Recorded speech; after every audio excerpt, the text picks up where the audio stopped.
तो इकरा हसन जो समाजवादी पार्टी की सांसद मेरे साथ हैं, उनके दादा, उनके पिता, उनकी मां सांसद रहीं, वो खुद पहली दफा संसद पहुंचने जा रही हैं। उनका एक बयान है, वो बयान भी दर्शकों के लिए कोट कर दूं। और ये बयान पढ़ने से पहले मैं बता दूं कि वो उस पार्टी की सांसद हैं जिनका कोर वोट बैंक मुस्लिम और यादव माना जाता है। टिकट इसी आधार पर बांटे जाते हैं, पद इसी आधार पर दिए जाते हैं, पूरी गोलबंदी उसी आधार पर होती है। वो ये कह रही हैं कि मैं सिर्फ मुस्लिम समाज की बेटी नहीं, सर्व समाज की बेटी बनना चाहती हूं। जिसने वोट दिया या नहीं दिया, मैं सबके लिए काम करूंगी। इकरा, इस्तकबाल आपका, बहुत बहुत स्वागत। जी बहुत बहुत धन्यवाद आपका। इकरा, कहना और करना दो मुख्तलिफ चीजें हैं क्या? आप जिस पार्टी से आती हैं, आपने कही तो बहुत शानदार बात है, लेकिन जिस पार्टी से आप आती हैं वो मुस्लिम यादव गोलबंदी से ही 4 बार उत्तर प्रदेश की सरकार बना पाई। जी बिल्कुल, कथनी और करनी में कई जगह फर्क जरूर देखने को मिलता है, लेकिन अगर आप मेरी जो सीट है, मेरी कॉन्स्टिट्युएंसी है कैराना, उस पर गौर करेंगे, उसके समीकरण को देखेंगे, तो आपको उसी से अंदाजा लग जाएगा कि हमारी सीट पर आप सिर्फ एक समुदाय के वोट से नहीं जीत सकते। वहां का समीकरण इस तरीके का है कि मेरी जो जीत है वो अपने आप में ये रिजल्ट है कि यहाँ पर मुझे 36 बिरादरी का, सर्व समाज का सपोर्ट और समर्थन मिला है, और तभी मैं ये सीट जीत पाई हूँ। तो इतने आशीर्वाद, इतना भरपूर प्यार मिलने के बाद अगर ये सीट मुझे जीतने का मौका मिला है, तो उस मौके को मैं सभी के लिए इस्तेमाल करना चाहूंगी। और ये मैंने हमेशा ये देखा है और सीखा है कि जब एक जनप्रतिनिधि बन जाता है, आज अगर प्रधानमंत्री जी बने हुए हैं तो वो पूरे देश के प्रधानमंत्री है, वो किसी एक वर्ग के, किसी एक समुदाय के नहीं है। और हमारा देश, सबसे पहले हमें अपने देश के लिए काम करना है। अगर हम भेदभाव करेंगे तो हमारा देश पिछड़ जाएगा। तो कोई भी जनप्रतिनिधि, चाहे वो प्रधानमंत्री हो, चाहे वो गांव का प्रधान हो, सभी का यही फर्ज है और यही हमारे संविधान का भी दायित्व है कि हमें सभी के लिए काम करना है। तो इकरा, ये तो इकरा आपकी इंडिविजुअल थॉट प्रोसेस हुई ना, ये व्यक्तिगत हुआ इकरा हसन का। पार्टी तो किसी और लाइन पर चलती दिखती रही ना अभी तक। देखिए, पार्टियों का भी, हमारी जो पार्टी है, हमारी पार्टी ने इस बार नारा दिया पीडीए का, और ये इतना बड़ा वर्ग इसमें कवर हो जाता है कि उसके बलबूते पर ही आज पार्टी तीसरी सबसे बड़ी पार्टी बनकर उभरी है।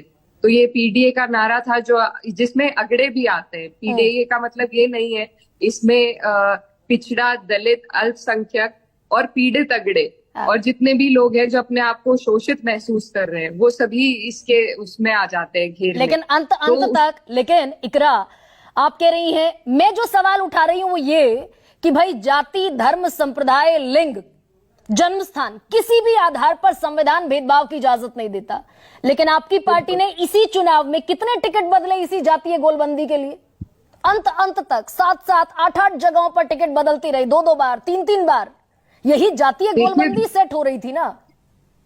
देखिए, सभी का अपना समीकरण होता है, और जो हमारी पार्टी का जो भी समीकरण था, जो भी स्ट्रेटेजी थी, उसके बलबूते पर आज पार्टी ने बहुत सफलता हासिल करी है, तीसरी सबसे बड़ी पार्टी मिली है।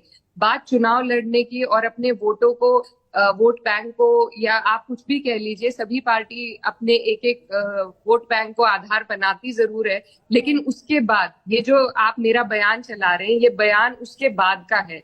ये बयान वो है कि आज हम जीत गए हैं, चाहे हम किसी भी समीकरण पर जीते हो। हाँ। लेकिन जीतने के बाद हम ना सिर्फ उन लोगों के लिए काम करेंगे जिन्होंने हमें वोट दिया, बल्कि उनकी भी लड़ाई लड़ेंगे, उनके लिए भी काम करेंगे जिन्होंने हमें नहीं दिया है। तो मैं ये कहूं ना इकरा, मैं ये कह सकती हूं कि बतौर पार्लियामेंटेरियन एक 27 साल की वो युवा सांसद जो लंदन से पढ़ के लौटी है, जिसके पास एक प्रोग्रेसिव अप्रोच है, वो पार्टी की भी अप्रोच बने आगे आने वाले वक्त में?